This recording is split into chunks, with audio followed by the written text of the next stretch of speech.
Assalamualaikum warahmatullahi wabarakatuh. Halo teman-teman, jumpa kembali di channel Zanis All Type. Baiklah, kali ini kami akan melanjutkan audiobook Sejarah Ka'bah ke bagian 3. Bagi teman-teman yang belum sempat mendengarkan bagian 2 dan 1, alangkah baiknya dengerin dulu ya, supaya mendapatkan alur cerita yang runtut. Oke, langsung saja ya kita dengerin audiobooknya. Tapi jangan lupa ya subscribe, like, and share ya. Semoga channel ini bisa memberi manfaat banyak orang. Selamat mendengarkan.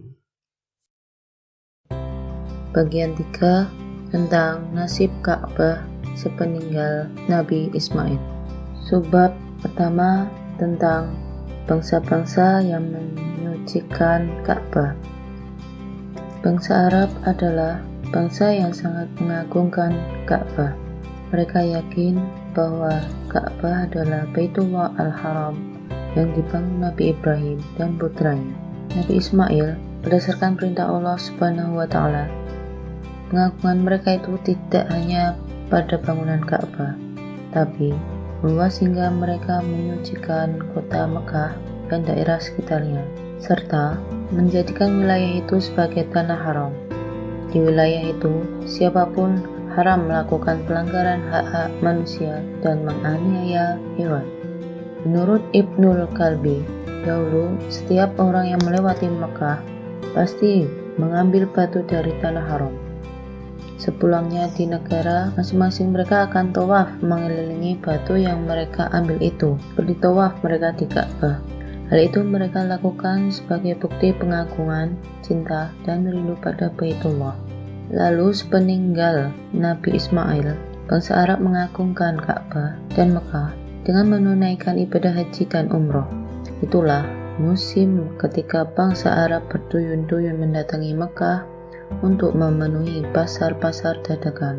Di pasar itu, kegiatan perdagangan ekonomi dan budaya berkembang sangat dahsyat. Tapi, tidak hanya bangsa Arab yang mengagungkan Ka'bah.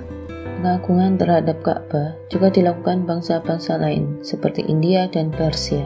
Orang-orang India meyakini bahwa Hajar Aswad adalah reinkarnasi roh Siwa.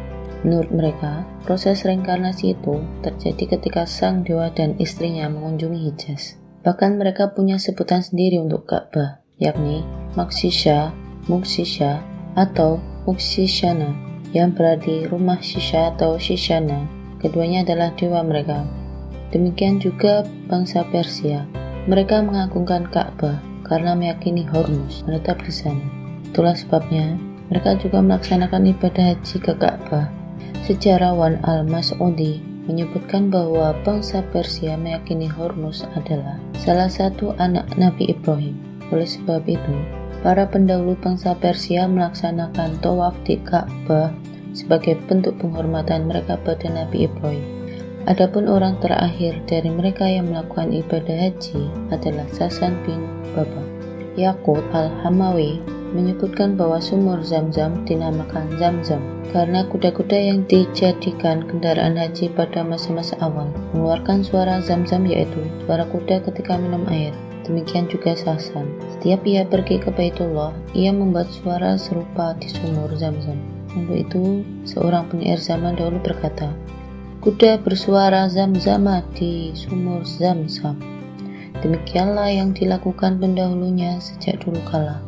Setelah munculnya Islam, sebagian penyair Persia membanggakan diri sebagai golongan awal yang menyucikan Ka'bah dan melakukan haji. Salah satu dari mereka melantunkan syair. Berikut syairnya. "Kami berhaji ke Baitullah berjalan kaki, masuk ke tanah haram dengan aman. Dan Sasan bin Baba berjalan sampai Baitul Atiq bersama para pembesar. Tawaf di Ka'bah serta bersuara Zam-Zamah di sumur milik Ismail yang menghilangkan dahaga orang yang meminumnya."